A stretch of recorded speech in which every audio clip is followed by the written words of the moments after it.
He said to me in the cafe. Let's postpone the wedding. Your health report didn't pass. Only then did I understand, 7 years of love had been nothing more than a compliance test he designed with his mistress. I didn't argue. I didn't cry or make a scene. I simply shut off all medical data, sharing permissions on the spot, pulled up the back-end revision logs, and played the full evidence at the hospital's disciplinary meeting. The next second, his name and his mistress's were written into the violation notice, and I officially exited this marriage game designed to tame me. My phone screen lit up. Another message from Chloe in the doctor's private group chat. My premarital health evaluation report. For the 7th time. Several lines were highlighted in red. Emotional stability requires further observation. Recommendation: postpone marriage plans. Last time she wrote family genetic risk. The time before that, fertility concerns. I sat in the cafe, watching replies pop up one after another in the group chat. Ethan is such a good guy, most people couldn't tolerate this. When you marry, you really have to look at genetics. Chloe works so hard for him. I scrolled up.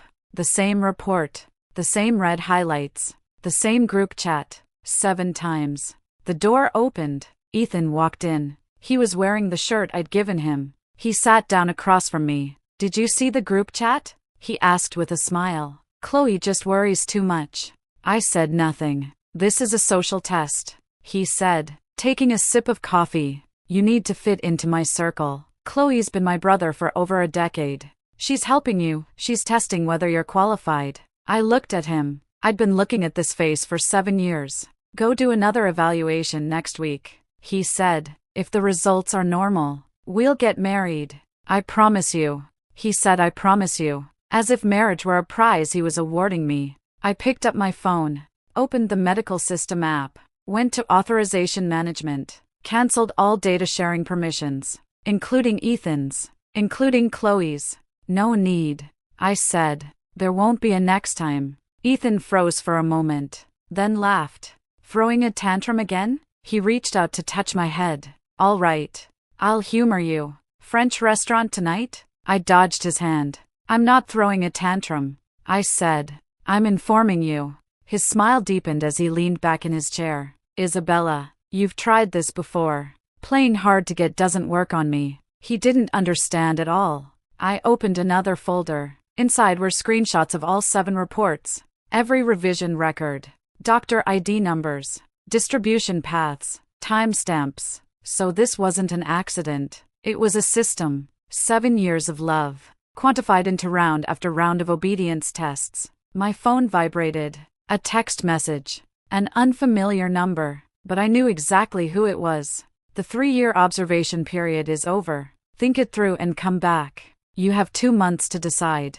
Mom, I put my phone away. Ethan was still talking about next week's plans. What documents to bring for registration. What wedding theme to choose. He didn't know. I had already decided to quit the game. And he wasn't even a player anymore. The next morning, my phone exploded with notifications. Chloe sent a video. She'd filmed it herself. In the video, Ethan was asleep on the couch. She leaned in, her face almost pressed against his, then turned to the camera and made a gesture. Caption: someone worked overtime and passed out at my place. Don't worry, I'm watching your man for you. Right after that came a voice message from Ethan. Isabella, Chloe's just one of the guys. Don't overthink it. She's always been like this, no sense of boundaries. I replied, what kind of brother takes face-to-face selfies? He replied instantly, I'm training her. She relies on me too much, she needs to learn independence. You need to cooperate with me. Training, he said, training. So for 7 years, I hadn't been his girlfriend. I'd been a trainable subject. I didn't argue, didn't make a scene. I opened my cloud backup and started downloading everything. All chat histories, all transfer records, all photo timestamps, all the evidence. At noon, Ethan called. Come cook at my apartment tonight. Chloe's coming too. She says she wants your seafood pasta. I'm severely allergic to seafood. Even touching it gives me hives. He knew that. I'm not cooking. I said, Isabella, you need to be more mature. His voice turned cold. Chloe is my most important friend. Can't you just put up with it once, for me? No. There was silence on the other end. Then he said, if you're like this, How are we supposed to get married? Finally, that line. Then we won't. I said, I'm not getting married. I hung up, blocked his number. 10 minutes later, he called from a new one. I didn't answer. He texted, come back when you're done sulking. I'll wait 3 days. He thought I was just throwing a fit. He thought I'd do what I did the previous 6 times, cry and crawl back, begging him. On the 3rd day, something happened. A back-end alert from the medical system. Unauthorized access. Chloe's employee ID. She had privately accessed the confidential data of more than 20 patients. Purpose unknown. The report went straight to the hospital's disciplinary committee. Ethan called me immediately. I answered. Isabella, listen to me, he said urgently. Chloe's been reported. Everyone's talking about it. You have to help her. How? I asked. You go admit it. Say you used her account. You didn't know the rules, you just wanted to learn. I laughed. So I take the fall? That's not taking the fall. He raised his voice. That's protecting her. If she gets fired, her life is over. You have me, I can support you. She only has herself. So I deserve to be fired? You won't be, he said. I'll pull some strings. Worst case, you get a demerit. But Chloe can't have anything happen to her. I didn't say anything. He took it as consent. That evening, there was an emergency hospital meeting. I was called in too. Over a dozen people sat in the conference room. Chloe's eyes were red. Ethan sat beside her. The disciplinary director began. Regarding the data breach incident, it was Isabella. Ethan stood up and pointed at me. She didn't understand the rules and used Chloe's account. I apologize on her behalf. Everyone turned to look at me. Chloe said softly, Isabella, I know you didn't mean it. I don't blame you. I stood up. It wasn't me. I said, I have evidence. I took out my phone and opened the surveillance system access. Hospital corridor cameras. Timestamp, 3 days ago. Afternoon. Chloe's office. On the screen. She was alone, operating the computer. Her employee ID login records. Data access logs. Clear as day. The room went silent. Ethan's face drained of color. Where did you get this footage? He lunged forward. Did you hack into the system? I'm one of the system administrators.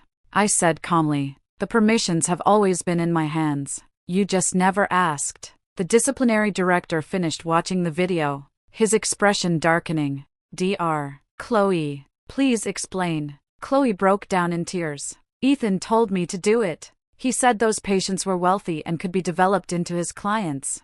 I was just helping him. Ethan whipped around. What the hell are you talking about?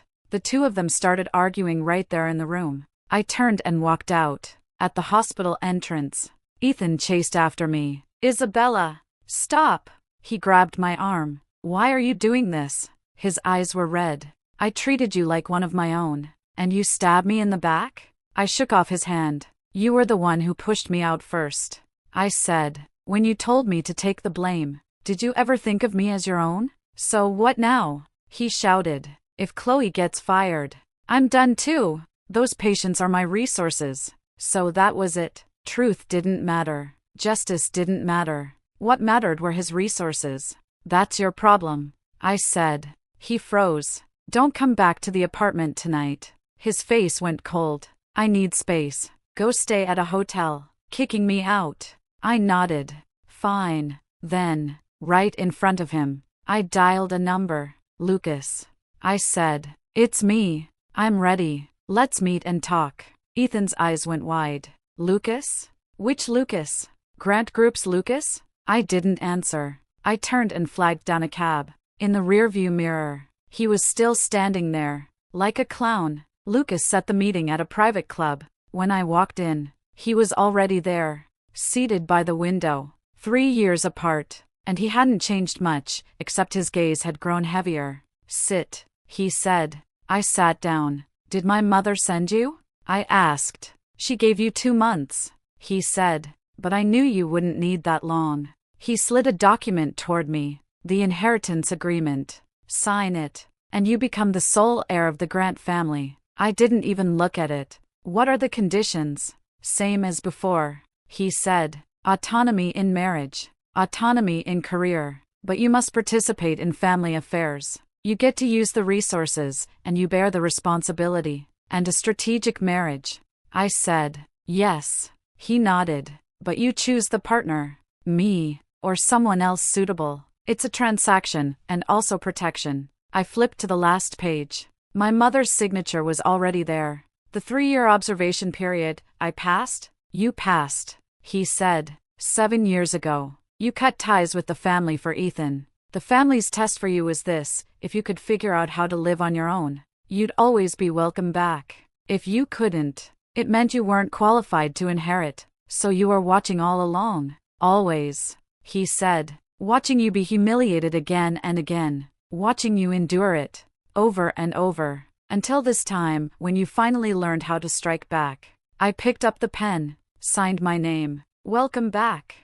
Isabella Grant. Lucas said with a smile. My phone vibrated. Ethan. Text message. I was wrong. Come back. Let's get married. We'll register tomorrow. I blocked him. Blocked Chloe. Blocked every mutual friend. The next day, Lucas took me to a bridal boutique. He'd booked the entire place.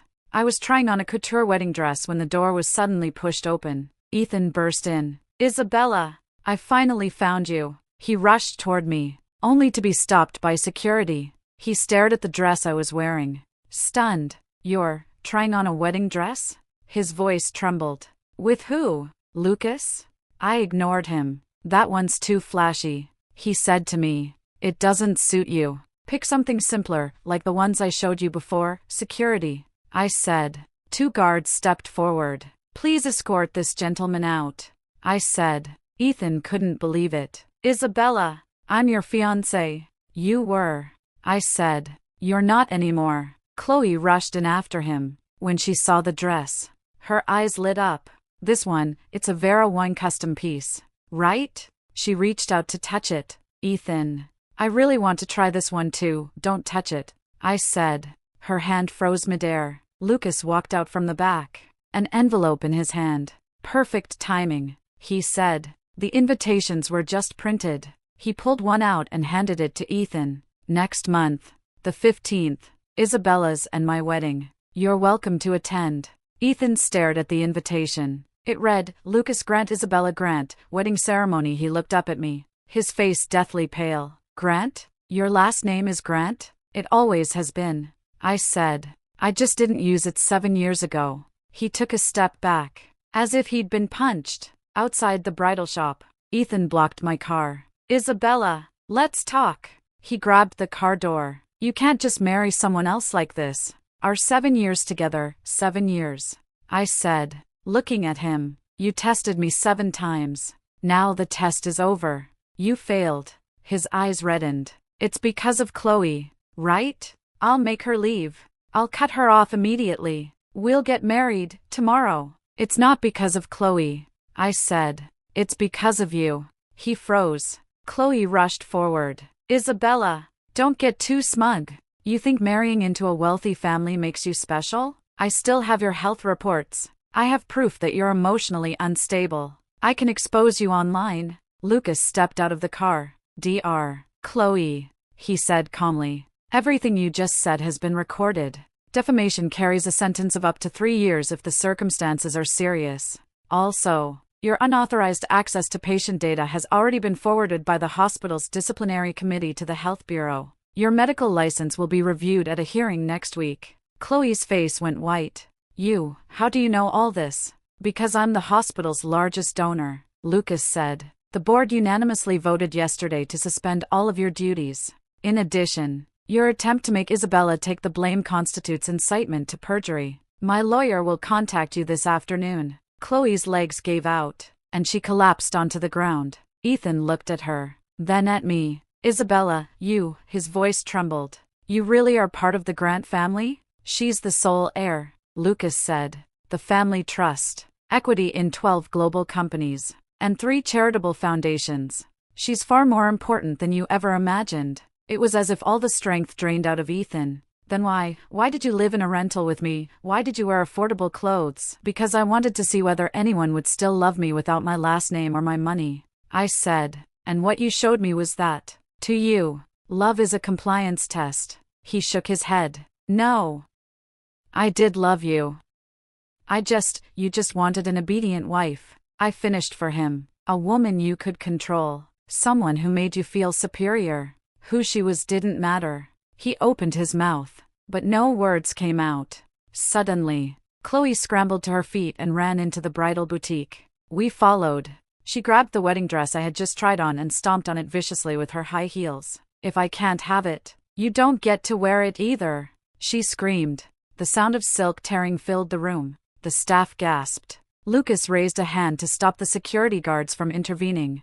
Let her, he said. Record everything. This is criminal property damage. Value, he looked at the store manager. 1.2 million. The manager said quietly. Chloe froze. Lucas's lawyer had already arrived and began photographing the damage. Intentional destruction of property, with an exceptionally large amount, the lawyer said. Starting sentence, 7 years. The dress slipped from Chloe's hands and fell to the floor. She turned to Ethan. Ethan, say something for me, help me. Ethan took a step back. You're the one who's gone crazy. What does that have to do with me? He distanced himself. Completely. I turned and walked away. This time, I didn't look back.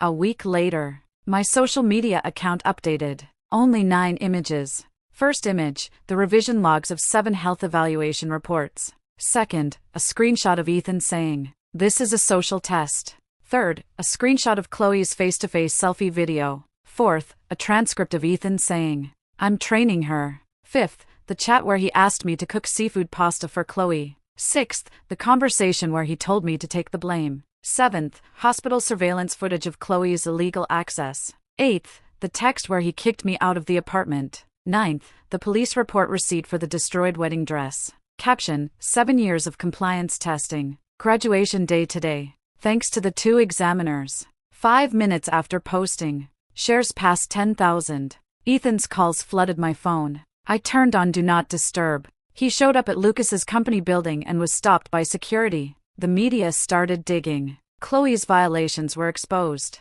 Ethan's use of patient data to build a private business was also uncovered. The hospital released a statement. Chloe was fired. Ethan was suspended from all duties, and the hospital would fully cooperate with the investigation. Ethan posted a long statement on social media. My 7-year relationship with Isabella was manipulated by malicious parties. Chloe pursued me unilaterally, and I clearly rejected her. Isabella, I know you're angry, but don't take revenge like this. I love you. Let's go home and talk. The top comment was mine. No need to talk. I'm already married. Attached was a photo of the marriage certificate. Date, 3 days ago. The internet exploded. So he's harassing his ex after getting dumped? Compliance testing, that's terrifying when you think about it. A Grant family heir? Ethan, you missed out on billions. Ethan deleted the post. Then he messaged me privately. Isabella, I know I was wrong. Give me a chance. I'll apologize publicly. I'll kneel and beg if I have to. I didn't reply. He tracked down my new address. At the entrance of my complex, he knelt, in front of everyone. Isabella, I was wrong. I was really wrong. He cried, tears streaming down his face. I shouldn't have tested you. I shouldn't have hurt you. Come back, I'll listen to everything you say. Lucas stood beside me, holding my hand. Do you want me to handle this? He asked quietly. I shook my head. I walked over and stood in front of Ethan. Get up, I said. He thought I was forgiving him. His eyes lit up. You're willing to see me. You're not kneeling here because you know you were wrong. I said. You're kneeling because you found out I'm the Grant heir. If I had nothing today, would you still kneel? He froze. No, I answered for him. You'd tell me to get lost. He shook his head. That's not true, Ethan. I crouched down and looked at him. You never loved me. What you loved was control. A trophy that proved your desirability. Sorry, but I'm not a trophy. I stood up. Security, please escort this man away. He is no longer allowed to enter this complex. The guards stepped forward. Ethan was pulled up and dragged away. He looked back at me, and for the first time, there was fear in his eyes. He realized something. The game was over, and he had lost everything. The next day, Ethan's company imploded. All investors pulled out simultaneously. Reason given, excessive moral risk within management. His business partner fled overnight, taking the last bit of liquid cash from the company accounts. Then the tax authorities showed up. They said they had received a report the company had evaded taxes for 3 consecutive years. A full audit was underway. Ethan called me, again and again, from different numbers. I answered the last one. Isabella, was this you? His voice was hoarse. It's the family taking out the trash. I said, you were already in violation for using medical resources for private business. As for the tax issues, you planted that landmine yourself. I just stopped covering for you. We had 7 years together. You can really be this ruthless? When you asked me to take the fall, was that not ruthless? I asked. When you kicked me out, was that not ruthless? He fell silent. Then he started crying. I really know I was wrong. Can I see you one last time? Just to say goodbye. No. Then can you lend me some money? He asked quietly. The company's bankrupt. I'll be in debt. My parents' house might have to be mortgaged. No. He broke down. You're really this heartless? The heartless one was you. I said. Over 7 years. I lent you 470,000 yuan. You never paid back a single cent. You said it was a joint investment between husband and wife. We're not husband and wife anymore. Please repay the money. He choked. I don't have it right now. Then we'll talk when you do. I said. My lawyer will contact you. Miss the deadline. And we'll see each other in court. I hung up. Blocked the number. That evening, a news alert popped up. Rising medical tech CEO Ethan Zhang declares bankruptcy. Suspected of multiple violations. The photo showed him surrounded by reporters. Disheveled and desperate. Chloe's medical license was permanently revoked. She tried to appeal, but the evidence was airtight. She went berserk on social media, accusing Ethan of using her and destroying her life. The two of them started tearing into each other. Chloe exposed Ethan for having inappropriate relationships with multiple female patients. Ethan countered by exposing Chloe for falsifying her academic credentials and patting her resume. Dogs biting dogs. A mouthful of fur. I glanced at it once, then closed the news app. Lucas sat beside me, peeling an orange. The wedding invitations are all sent, he said. Your mom will be there too. Nervous? He asked. I shook my head. It feels like completing a ritual. I said. Not starting a new life, officially ending the old one. He handed me the orange. You won't be tested anymore, he said. I took it. Sweet. On the wedding day, a lot of people came. Business leaders, politicians, media. My mother came too. After 3 years, she looked the same as ever. When she saw me, she nodded. Well done, she said. Just 3 words, but my nose stung. Lucas's friends tried to stir things up. One of them had drunk too much and shouted, Lucas has been in love with you for 10 years. Ever since your 18th birthday party. He held it in all this time before daring to chase you. The room erupted in cheers. Lucas's ears turned red. I turned to him. Is it true? He lowered his voice. It is. But back then, all you could see was Ethan. All I could do was wait. Wait for what? For you to hit the wall and turn back. He said. For you to understand that love isn't endurance, it's respect. The ceremony began. When it was time to exchange rings, I looked into the audience. In the very last row, there was a man wearing a cap. Ethan. He hadn't been invited, but he had slipped in. He was looking at me. His eyes were tangled with regret, resentment, and despair. I looked away and placed the ring on Lucas's finger. The officiant said, You may kiss the bride. Lucas leaned down and kissed me, lightly, carefully. Applause thundered. Ethan stood up and left. He didn't see what came next. The family lawyer stepped onto the stage and read my mother's statement. Effective today, Isabella Grant officially inherits all Grant family assets and foundations, and assumes the position of chair of the group's board of directors. The room went silent for a second. Then the applause exploded, even louder. Camera flashes went wild. I could already imagine the headlines. Grant family heiress marries today. Simultaneously takes control of business empire. After the ceremony, Lucas and I stood at the entrance to see guests off. A familiar figure approached. Chloe. She was much thinner now. Her eyes unfocused. Isabella, her voice trembled. I was wrong. I was really wrong. Could you talk to the hospital for me? Let me go back to work. I'll do anything. I said nothing. Security stepped forward. Ma'am, please leave. She was escorted away, still turning back and shouting, I'll apologize.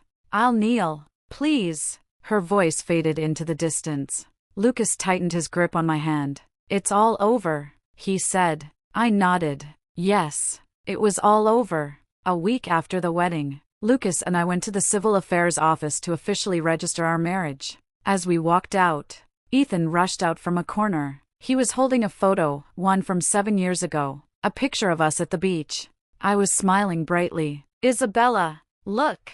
He shoved the photo in front of me. Look how good we were. Do you remember? You said you'd be with me forever. I looked at him, unshaven, wrinkled clothes, eyes bloodshot. Move, I said. I won't. He blocked the car. Unless you come back with me, we start over. I don't need the company. I don't need money. I just want you. Lucas got out of the car, about to speak. I stopped him. I walked up to Ethan, took the photo, tore it in half, handed his half back to him. My half, I said. I'll take care of. I slowly tore my half into pieces and dropped them into the trash. Now we're even, I said. He stared blankly at the trash can. I really don't love you anymore. I finished for him. Not only do I not love you, I don't even hate you. To me, you're already a stranger. His legs gave out, and he collapsed to the ground, crying like a child. Security arrived and dragged him away. He turned back and shouted, Isabella, I'll wait for you. I'll wait forever. The car drove off. His voice disappeared. Lucas held my hand tightly. Does it hurt? He asked. I shook my head. Feels like clearing out an old piece of clothing.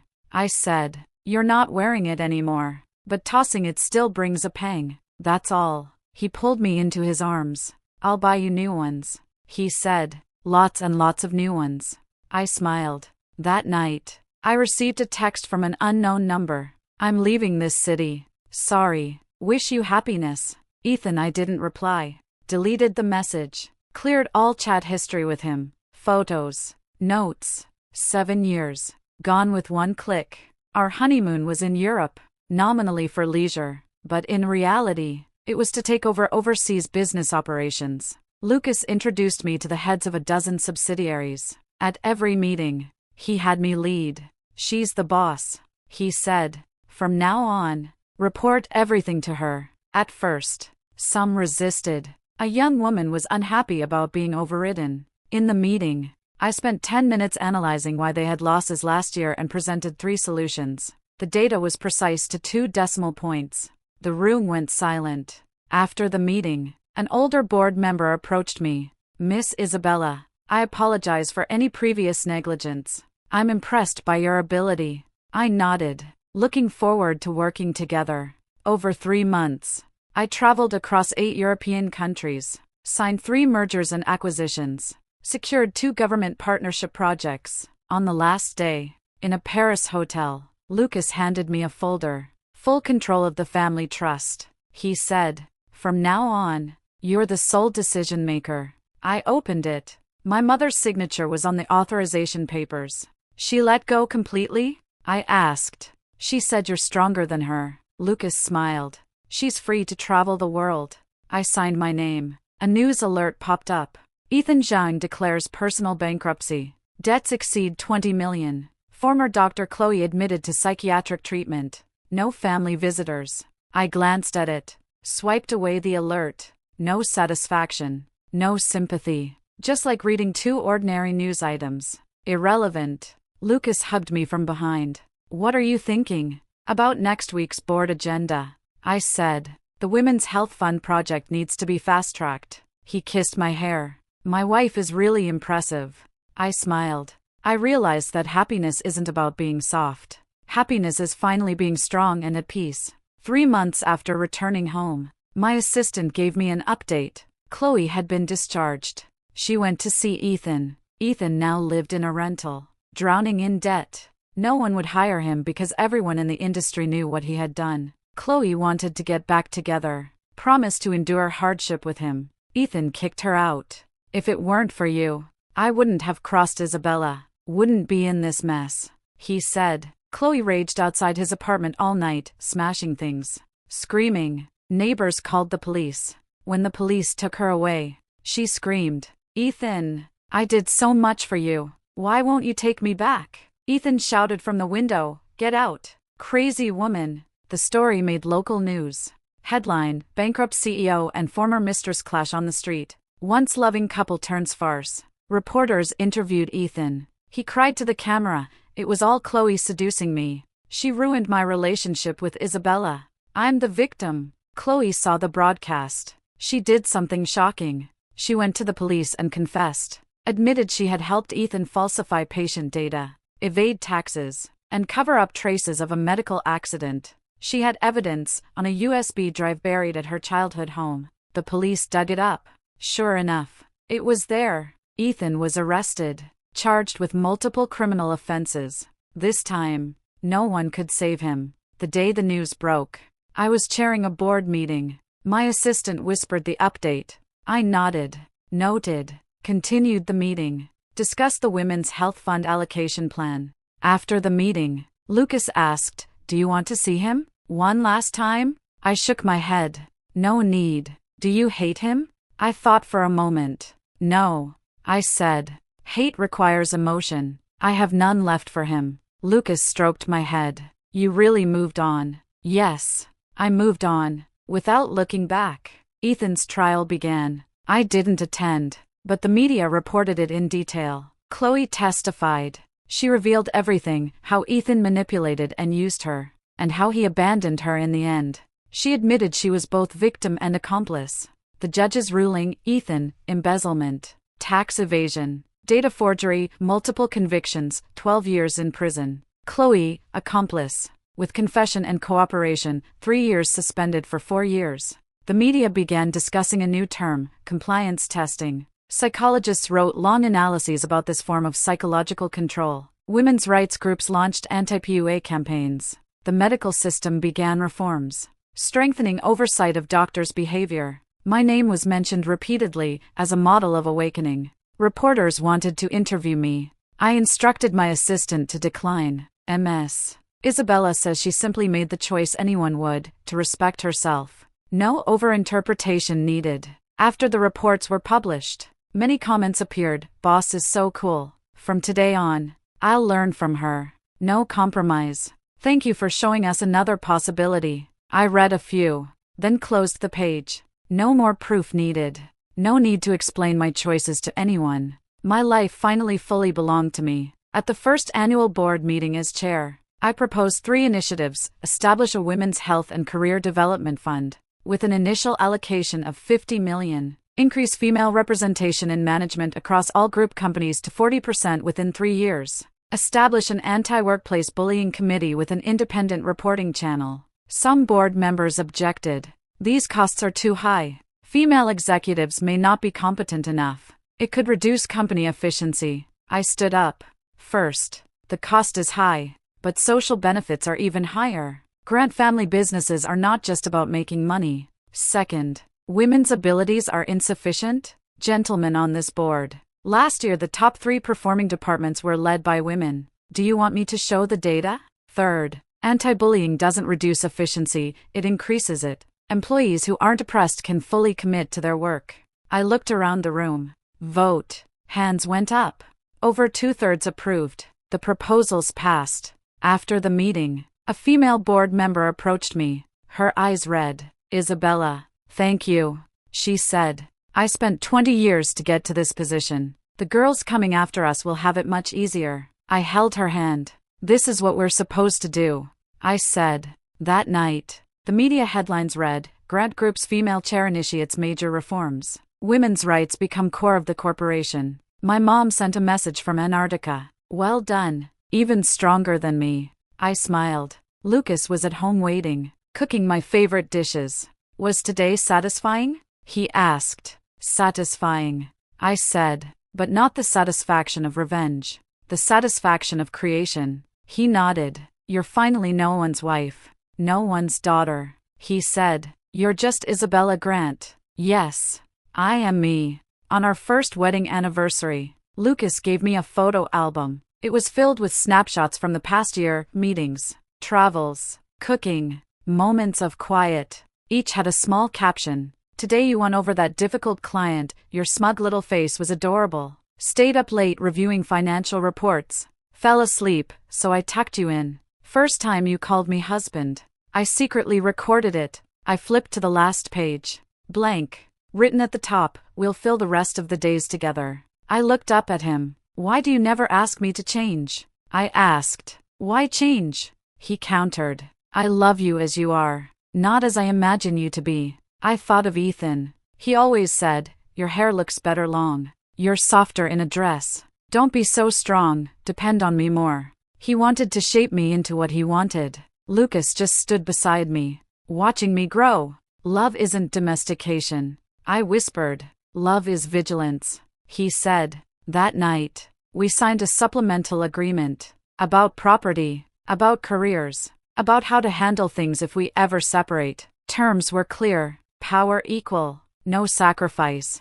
No tests. Only respect. After signing, he hugged me. Now you feel safe? He smiled. Yes, I said, because I knew, even if love fades one day, respect will remain. I will never be pushed out to take a fall again. No more compliance tests. I am safe. Another autumn. I watched the sunset from my office. Outside the floor-to-ceiling windows, the city lights began to glow. My phone buzzed. Lucas sent a message. What do you want for dinner tonight? I'll do the grocery shopping. I replied, you decide.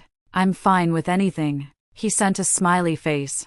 I set the phone down. On my desk lay a report, the first year results of the Women's Health Fund. Helped over 3,000 women access career training. Funded more than 500 female-led startup projects. Advanced 12 legislative proposals protecting women's rights. The numbers were dry, but behind each number was a person, a life. I did it, not just for myself.